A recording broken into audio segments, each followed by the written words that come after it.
Hey guys, how are you doing? This is Rob of Rule of Two Review. Welcome back to the channel, and today we're going to talk about the weird, curious case of Paper Mario the Origami King. So obviously we all are familiar with Paper Mario the Origami King. It was announced a couple of months ago as a surprise July release from Nintendo. One of the few major first-party Nintendo releases for the Switch in 2020. The weird, chaotic, slow, confusing year that is 2020, both for Nintendo and for the entire industry. And other than Animal Crossing New Horizons and some updates about Super Smash Bros., most of us who are Nintendo fans have been waiting to see what else Nintendo themselves might be giving us. We're not talking about just third-party or indie games or ports, multi-platform, Wii U releases. We're looking for like new first-party Nintendo content on the Switch in 2020. All we really had was Animal Crossing. And for myself, even just talking personally, a lot of you guys know I'm not even an Animal Crossing fan, so that wasn't really getting anything done just for me as far as satisfying my own Nintendo fanship. And so when Paper Mario was announced a couple of months ago, it was really, really exciting. I mean, you know, for several reasons. Obviously, earlier in the year, we had the rumors about a new Paper Mario game coming to the Switch that were very exciting for longtime fans. That also came with a bit of a Metroid rumor. And then, of course, at the end of the reveal of Paper Mario was the Metroid tease. And so it's got all of us thinking about what's happening on that front. But if we put that stuff aside and just focus on the Paper Mario aspect, like I said, it was exciting. I was even very excited. Now, of course, I do have to let you guys know, and most of you have probably heard me say this, but if you're new to the channel here, that I myself am not really a big Paper Mario fan, but it's not that I'm against Paper Mario. I really only have experience with Super Paper Mario on the Wii, and just a touch of Thousand Year Door on the GameCube. And I mean, really, I probably played it for a couple of hours with a friend one time, and that was it. But I bought and owned Super Paper Mario on the Wii, and I played almost all of the game, and maybe I beat it, and I just can't remember. It's been so long. And so that's really my experience with the series. It's not normally the kind of game or gameplay that would really appeal to me, but I did play Super Paper Mario, and I actually really did like it, even though I've only experienced that one game, and it never made me go out and try to play the other games in the series. I did still very much enjoy it. I had a lot of fun with it, and so even though I'm not this diehard Paper Mario fan that has this intricate knowledge of the series and the gameplay and the roots and the history and the story, I did experience one of the games that people consider to be good, and I did really, really enjoy it. And at this point, as of course we all know, this past Friday, July 10th, Nintendo did hold a surprise Nintendo Treehouse specifically focused on Paper Mario the Origami King.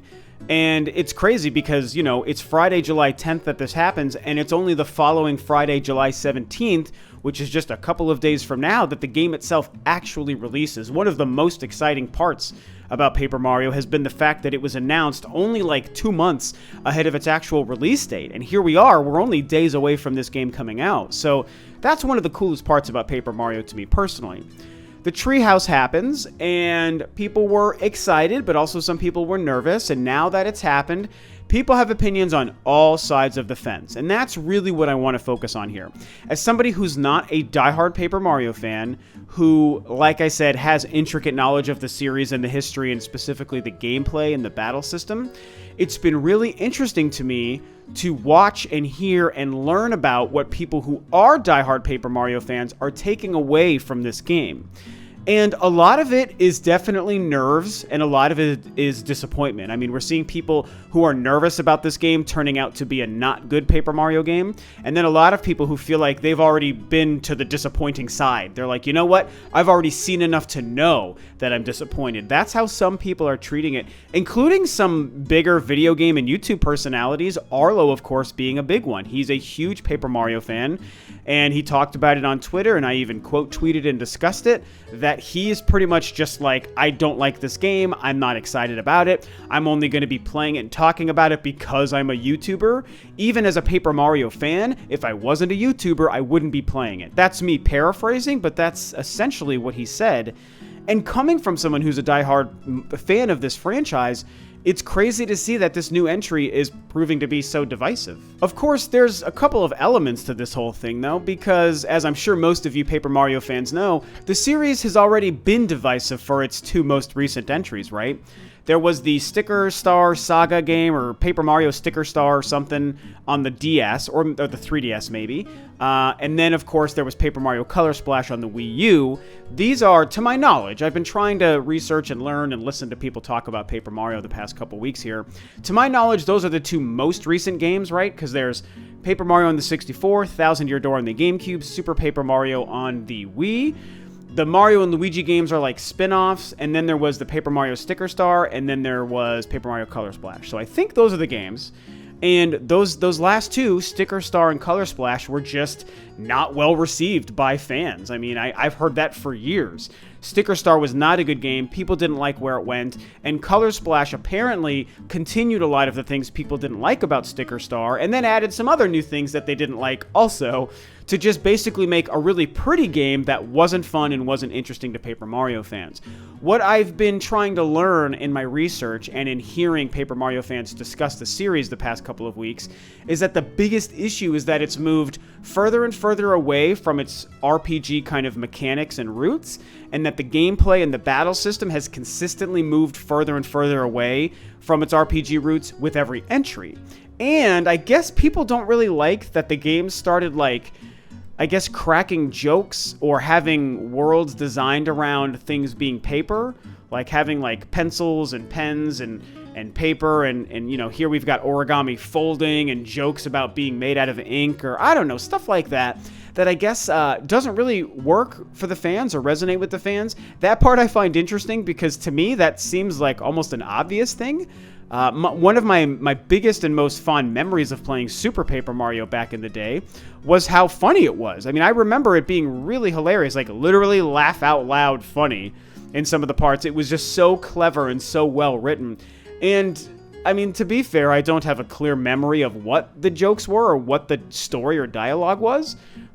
So maybe it wasn't about paper jokes, but I feel like it would have had to have been about paper jokes. I don't know. I mean, I can't pretend to be an expert here. I just don't even remember the one game I played because it was like 14 years ago. Either way, not to get sidetracked, I just thought it was worth noting that the series has become divisive. The last two entries most fans don't like, and the game, the story, the combat, and gameplay has been moving further and further away from the roots of the series that people fell in love with. And so I don't really have a connection to that stuff, but for people who do have a connection, I understand why maybe what they're seeing from the Origami King is just further committing to the Sticker Star and Color Splash route that fans didn't seem to like. Now, I do want to say, for myself, both the reveal trailer for the Origami King and now the 30 minutes of gameplay we saw yesterday from the Treehouse, I'm just going to be honest with you guys for myself.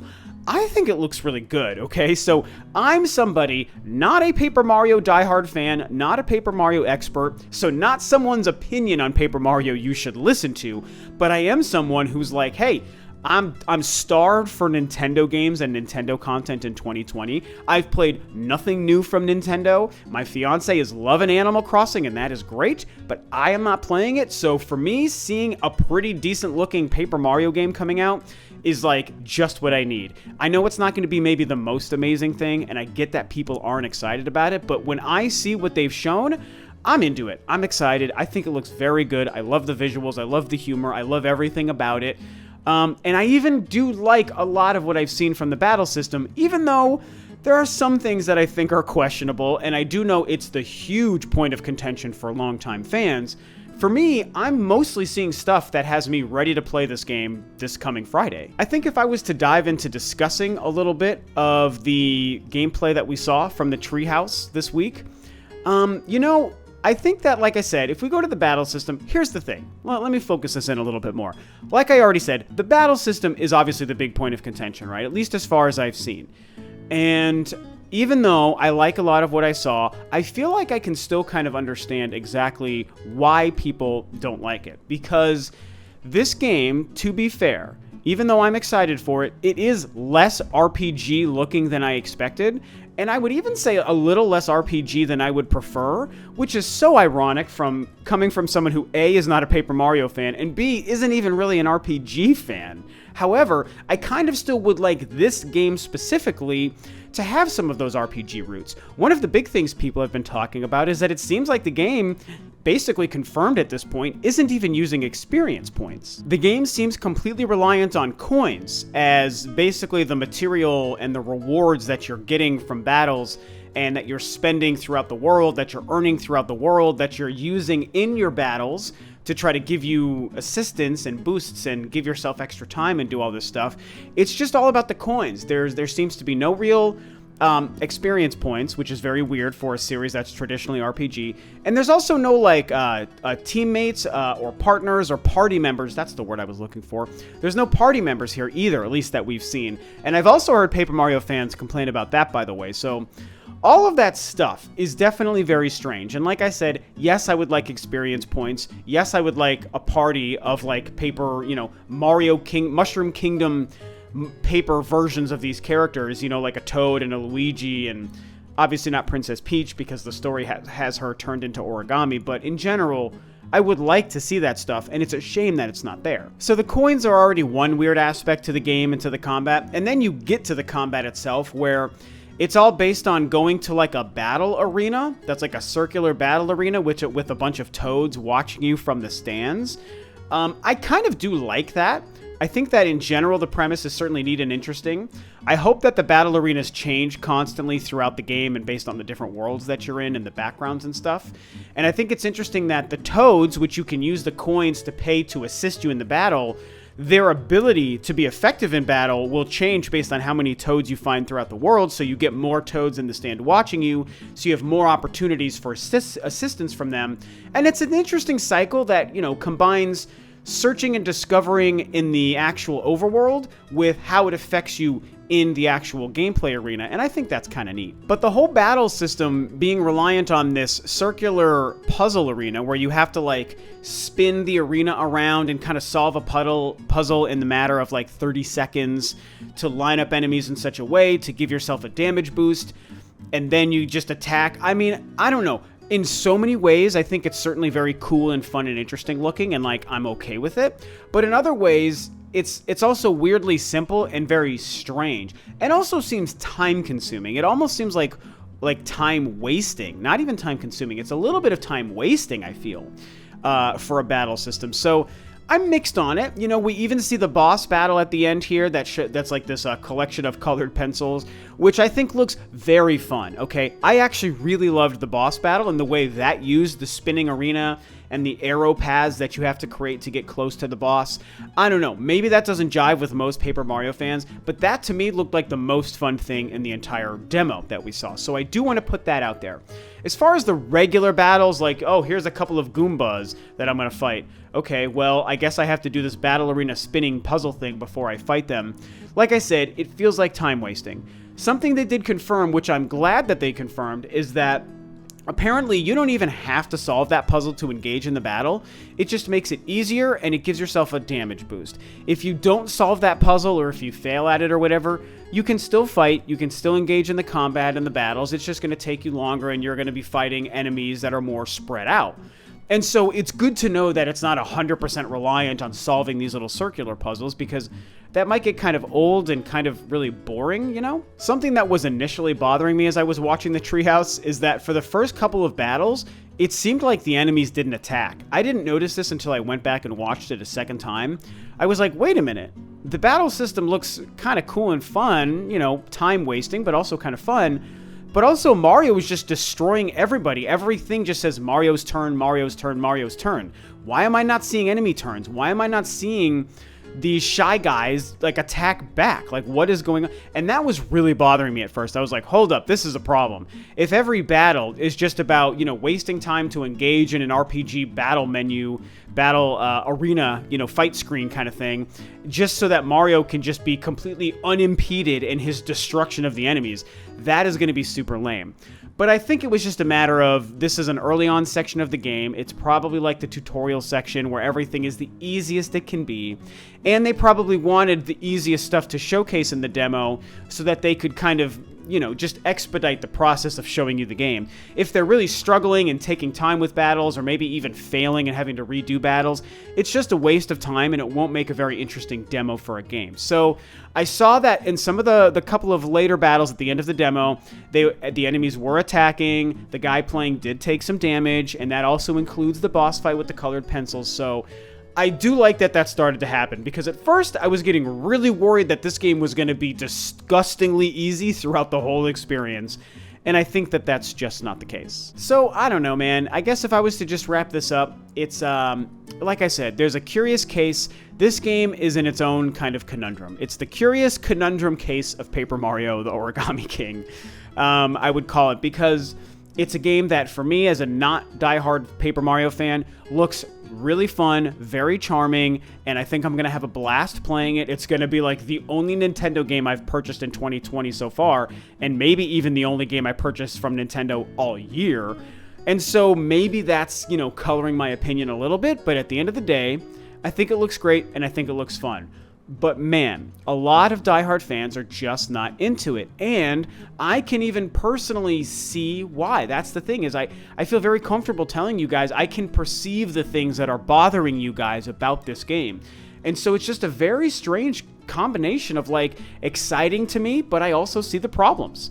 And all I can do is just focus on myself and then use my platform here on YouTube to kind of talk it out and talk through it with you guys and explain my thoughts, you know, the things I like and the problems I see, and let you guys know that I acknowledge the problems that a lot of you guys see. And I think that all of you guys who are not into this game, I think that your opinion is valuable. Like, I understand where you're coming from, and you should be heard when you talk about the fact that Nintendo seems to not be listening. That's the thing, when I think about the curious case here with this game, is the fact that Nintendo seems to just be completely almost tone deaf when it comes to Paper Mario. And again, I say that as somebody who's excited for this game, but I'm not the diehard demographic that I think they should be catering to. I think you guys who are diehard fans, people like Arlo, that's who they should probably be catering to with this game. And it's interesting to see that Sticker Star and Color Splash came out and just people didn't like them. And so what does Nintendo do with the next Paper Mario game? They make another game just like those games. Like, they didn't even say, oh, we really need to learn some lessons from the last two games that people didn't like and maybe didn't buy in numbers like we would have preferred. I think we need to go back to what really made it work in the beginning. Let's go back to something a little bit more hardcore and a little bit more difficult and complex. And instead, they're staying really simple. And I think that in that respect, it's a shame. You know, as fun as I think the game looks, I think it's a shame that they're making this choice. And it's one of those things where Nintendo can be the smartest, most surprising, brilliant company, and sometimes they can be the most dumb, head-in-your-sand, tone-deaf kind of company. And this is one of those instances, I think, where they maybe aren't making the best decision with this specific franchise because of how people are just not getting what they want. People told Nintendo, we don't like Color Splash, Nintendo. We don't like this game. We don't like this format. We don't like this gameplay. Please don't do this. Make the Paper Mario game that we want, and you're going to make all the money in the world you want to make. And Nintendo completely ignores it and makes Origami King. It's very surprising to me, and it's definitely disappointing. But like I said, the disappointment only goes so far, because I'm going to buy the heck out of this game and I'm going to play it. So, you know, do with that information what you will. I'm personally excited. So either way, a lot to dissect, a lot to discuss here. There's a whole bunch of stuff that I just am throwing at you in this video and in this conversation. But I want to hear what you guys have to say and how you think. And if you're the diehard Paper Mario fans out there, I want to hear what you think. Maybe you are still excited about it. And you're not one of the people who's disappointed by what you've seen. I mean, whatever your opinion and your take on this, discuss it below. You know, I want to hear what you guys have to say. So with that, this video is a wrap. Thanks, of course, as always, for tuning in. This is Rob of Rule of Two Review, and I'll catch you next time on another video.